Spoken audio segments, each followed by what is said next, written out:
إن الحمد لله وحده سبحانك لا علم لنا إلا ما علمتنا إنك أنت العليم الحكيم. أشهد أن لا إله إلا الله وحده لا شريك له وأشهد أن محمدا عبده ورسوله لا نبي بعده. والصلاة والسلام على رسول الله سيدنا محمد بن عبد الله وعلى آله وصحبه ومن تبعه إلى يوم القيامة. عباد الله اتقوا الله حق تقاته ولا تموتن إلا وأنتم مسلمون. وقال سبحانه وتعالى في القرآن الكريم: أعوذ بالله السميع العليم من الشيطان الرجيم. التائبون العابدون الحامدون السائحون الراكعون الساجدون الآمرون بالمعروف والناهون عن المنكر والحافظون لحدود الله وبشر المؤمنين.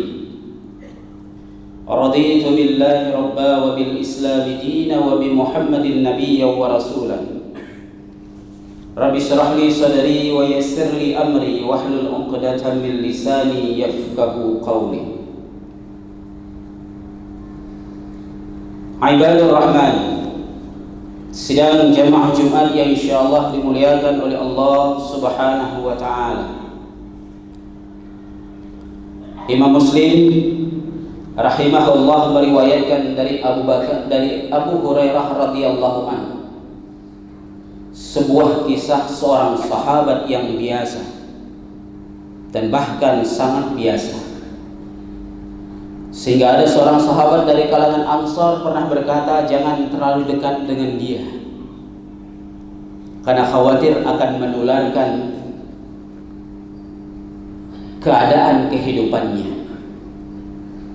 Kisah ini juga bisa kita dapatkan di dalam kitab Sirah fi Ma'rifati as-Sahabah dan juga di dalam kitab tafsir Ibnu Katsir.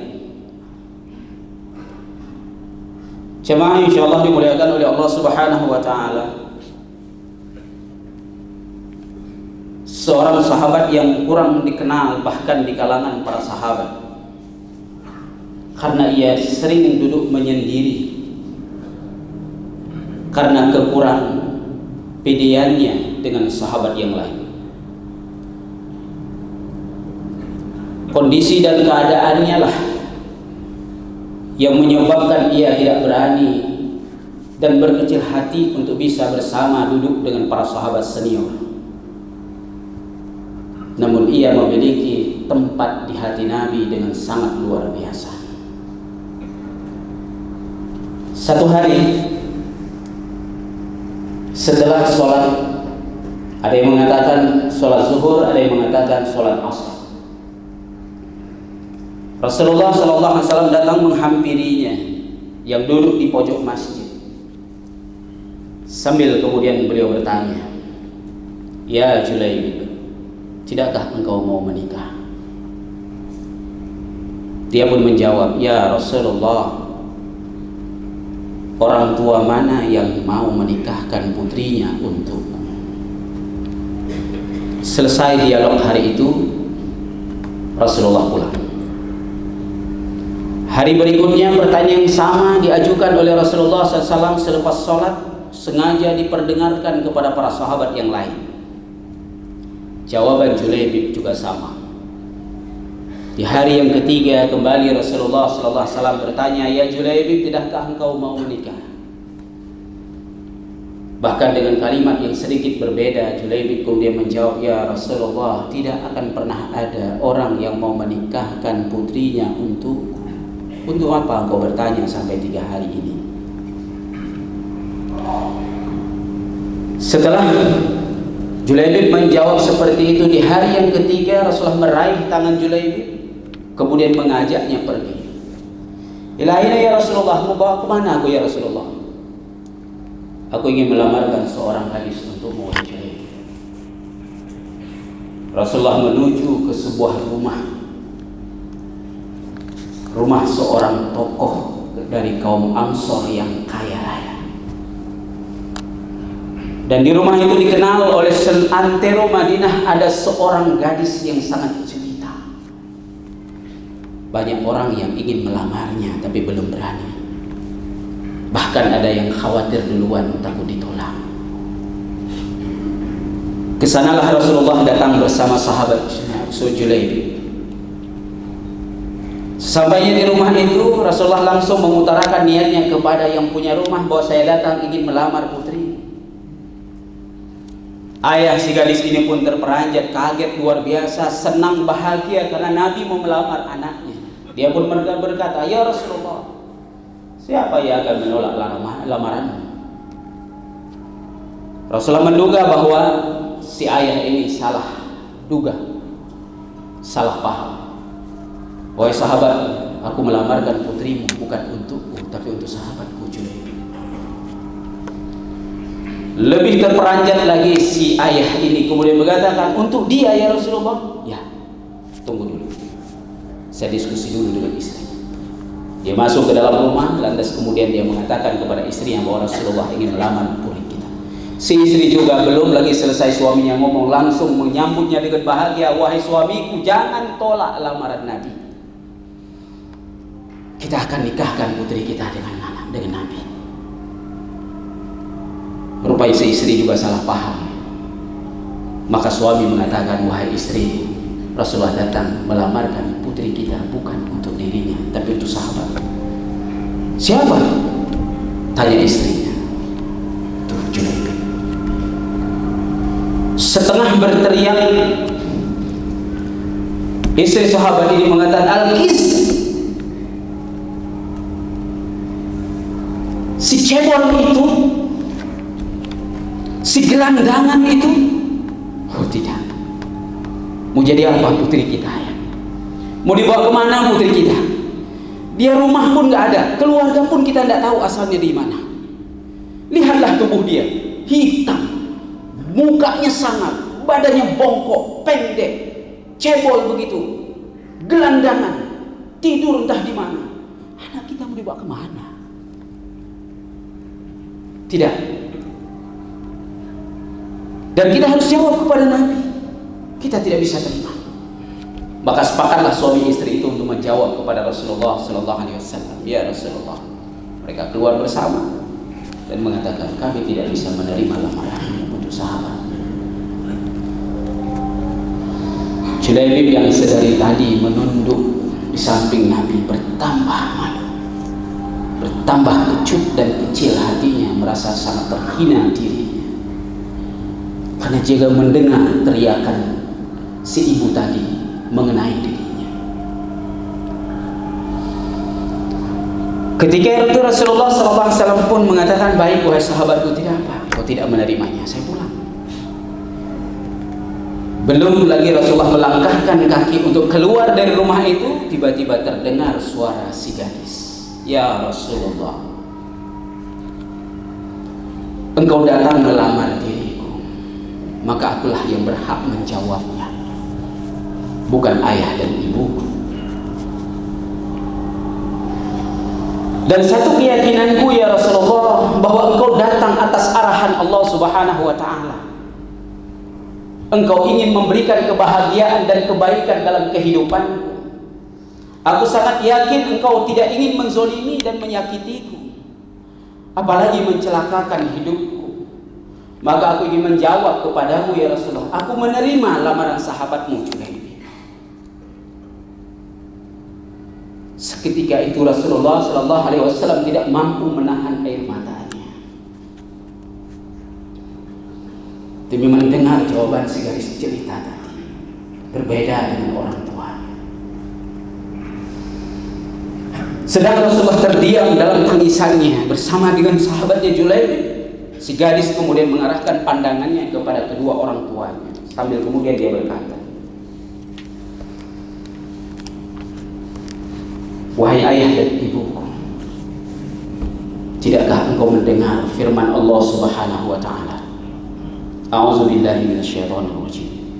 Wa ma kana lil mu'minin wala mu'minatin idza qadallahu wa rasuluhu amra Tidaklah pantas bagi seorang mukmin laki-laki dan juga tidak pantas bagi seorang mukmin perempuan apabila Allah dan Rasulnya telah menetapkan suatu perkara ayyakuna lahumul khiyaratu min amrihim, tapi dia kemudian memiliki pilihan-pilihan lain-lain dalam urusan hidupnya.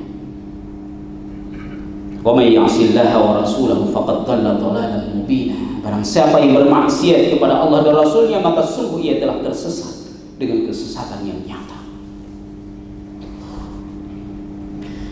Jemaah insyaallah dimuliakan oleh Allah Subhanahu wa taala, kedua orang tua ini tidak bisa berkata sepatah kata pun setelah itu, kecuali hanya bisa menganggukkan kepalanya pertanda setuju dengan jawaban gadisnya. Dan Rasulullah pun mendoakan si gadis itu dengan doa yang terbaik. Semoga Allah memberkahi hidupmu, semoga Allah melimpahkan seluruh karunia dan kebaikannya untukmu, semoga Allah tidak pernah membuat engkau susah dalam hidup ini, dan semoga Allah menjadikan engkau salah satu dari bidadari syurga. Jemaah insyaallah dimuliakan oleh Allah Subhanahu wa taala. Sehingga cerita Rasulullah pulang bersama Julaibib lapor kepada Utsman bin Affan, menantunya radhiyallahu anhu. Ya Utsman, saya baru saja melamarkan gadis untuk Julaibib. Siapa ya Rasulullah? Anak si fulan. Kaget luar biasa Utsman, anak fulan ya Rasulullah. Ya. Saya akan mengurusi walimat urusnya ya Rasulullah. Saya akan bayarkan mahar Julaibib ya Rasulullah. Saya tanggung semua biayanya. Maka Utsman menanggung semua biaya pernikahan Julaibib radhiyallahu anhu. Selesai pernikahan, malam pertama datang. Julaibib masih belum berani dan belum percaya dengan dirinya bahwa dia hari itu, malam itu sudah menjadi dari suami dari seorang istri, seorang gadis yang sangat cantik jelita, yang ingin dilamar oleh banyak orang di Madinah, seorang yang kaya raya, seorang tokoh dari kaum Ansor. Sementara dia siapa? Tapi sudah menjadi menantu di rumah itu. Dan dia belum berani untuk menyentuh gadis itu. Dia tidur di pojok kamar. Sayup-sayup di subuh hari dia mendengar Rasulullah SAW memanggil para sahabat untuk berjihad. Dan Julaibib tidak pikir panjang. Dia lupa kalau dia sudah punya istri. Dia loncat dari rumahnya tanpa seizin istri dan mertuanya, tidak juga berizin kepada Rasulullah. Langsung dia menuju ke medan tempur. Hari itu terjadi peperangan. Selesai perang, Rasulullah SAW memanggil seluruh para sahabat dan bertanya, adakah di antara kalian yang kehilangan? Para sahabat serentak menjawab, tidak ya Rasulullah. Rasulullah nanya sekali lagi, adakah di antara kalian yang kehilangan? Maka para sahabat mengerti bahwa Nabi ada yang kehilangan, maka mereka pun mulai mencari. Tapi kemudian mereka kembali kepada Rasulullah dan berkata, kami tidak mendapati siapa-siapa ya Rasulullah, sehingga tidak ada yang hilang dari kita. Rasulullah kemudian mengatakan, aku kehilangan sahabatku. Dalam perang tadi aku melihat dia, Julaibib. Maka seketika itu para sahabat mencari dan terus mencari sampai jauh ke balik bukit, dan ditemukanlah 8 jenazah di sana. 1 dari 8 itu adalah Julaibib. Dilaporkan kepada Nabi SAW, dan Rasulullah langsung berlari mendekati mayat Julaibib. Sesampainya di sana, Rasulullah mengatakan dia syahid setelah membunuh 7 orang musyrikin. Inni minhu wa huwa minhu. Aku adalah dia, dia adalah aku, kata Nabi. Dengan tangan mulianya kemudian beliau mengangkat tubuh Julaibib yang kecil itu. Beliau perintahkan para sahabat untuk menggali kuburannya. Datang Umar mengatakan, ya Rasulullah, biarkan saya yang gendong Julaibib. Engkau kelelahan ya Rasulullah dalam perang tadi. Tidak, kata Rasulullah. Sesungguhnya aku adalah bagian dari Julaibib, dan Julaibib adalah bagian dari diriku. Aku yang menggendongnya dan aku yang akan menurunkannya ke dalam liang lahatnya. Para sahabat semuanya menangis. Bahkan ada sahabat yang mengatakan, akankah aku juga akan dikatakan oleh Rasulullah sebagaimana kalimat yang dikatakan kepada Julaibib, inni minhu wa huwa minni. Ini adalah kalimat yang luar biasa sesungguhnya. Dan tangan yang mulia itulah yang menurunkan jenazah Julaibib dalam liang lahat. Jemaah insyaallah dimuliakan oleh Allah Subhanahu wa taala. Sepeninggalan Julaibib radhiyallahu anhu, si gadis tadi menjadi janda dalam satu malam. Banyak orang ingin melamarnya, semuanya ditolak. Setelah istri kedua Ummu Kalsum Utsman bin Affan wafat, yang merupakan anak Rasulullah SAW, Utsman ikut melamarnya. Tapi apa jawaban si gadis tadi? Saya mendengar bahwa Rasulullah SAW mengatakan suamiku sedang diperebutkan oleh bidadari di dalam syurga. Pada saat Rasulullah letakkan tubuh Julaibib di liang lahat, dia mengatakan, ketahuilah oleh kalian, sang ini Julaibib sedang diperebutkan oleh para bidadari di dalam syurga. Dan itu yang aku dengar, kata istri Julaibib. Dan aku tidak ingin menikah dengan siapapun karena aku ingin merebutnya kembali dari bidadari syurga itu, karena Rasulullah mendoakanku menjadi bidadari di sana. Jemaah insyaallah dimuliakan oleh Allah Subhanahu wa taala. Dan perempuan ini dikenal dengan sangat dermawan dan kaya raya di kemudian hari, tanpa ada sedikit pun kesusahan dalam hidupnya sampai dia kemudian wafat. Ada begitu banyak pelajaran di dalam kisah ini jemaah yang berbahagia. Di antaranya adalah sebagaimana firman Allah Subhanahu wa taala di dalam surah Ali Imran. A'udzubillahi minasyaitonir rajim. Wa la tahinu wa la tahzan wa antumul a'launa in kuntum mu'minin. Tidak perlu merasa rendah diri, merasa hina. Tidak perlu bergundah hati, merasa sedih. Wa antumul a'launa, pasti kamu akan ditinggikan derajatmu oleh Allah. In kuntum mu'minin, jika engkau adalah orang yang beriman. Dan Julaibib telah memberikan sebuah keteladanan kepada kita, orang yang sangat biasa. Jangankan perempuan, kaum laki-lakinya pun memandang ia dengan sebelah mata. Tapi lihatlah bagaimana Allah mengangkat derajat kemuliaannya sebegitu tingginya, sehingga ia menjadi orang yang diperebutkan oleh para bidadari di dalam syurga Allah Subhanahu wa taala. Maka jemaah insyaallah dimuliakan oleh Allah Subhanahu wa taala. Pelajaran lainnya adalah bagaimana kemudian kita mampu mengambil keteladanan ini dengan baik dalam proses perjalanan kehidupan kita untuk menjadi lebih bernilai dan berkualitas keimanan kita, ketakwaan kita kepada Allah Subhanahu wa taala. Inna akramakum 'indallahi atqakum. Sesungguhnya orang yang paling mulia di sisi Allah itu adalah orang yang paling bertakwa di antara kalian dalam pandangan Allah Subhanahu wa taala, bukan dalam pandangan manusia. Karena iman dan takwa itu ada di sini kata Rasulullah, fi sudur, di dalam dada ini. Yang tahu kualitasnya hanya Allah Subhanahu wa taala. Dan kita pun yang memiliki iman dan takwa tidak pernah tahu nilai dan kualitas keimanan dan ketakwaan kita sesungguhnya di hadapan Allah Subhanahu wa taala.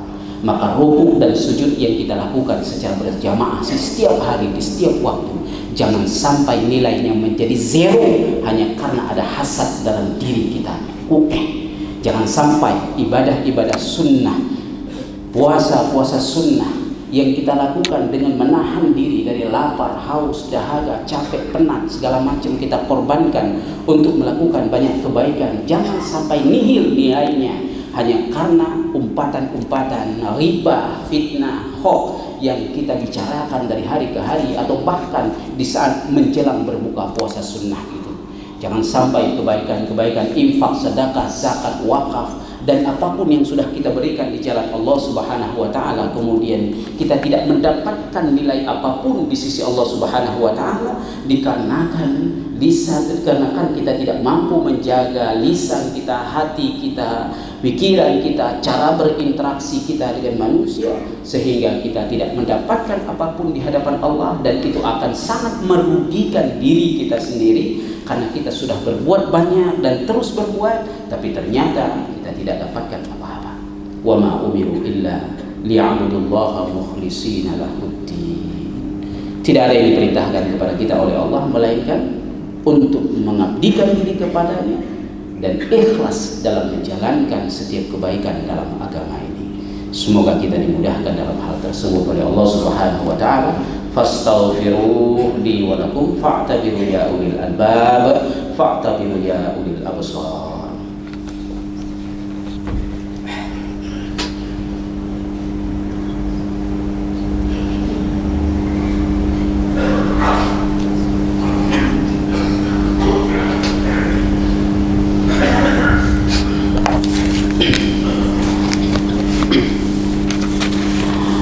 Alhamdulillahilladzi lahu ma fis samawati wa ma fil ardi wa lahul hamdu fil akhirah wa huwal hakimul khabir.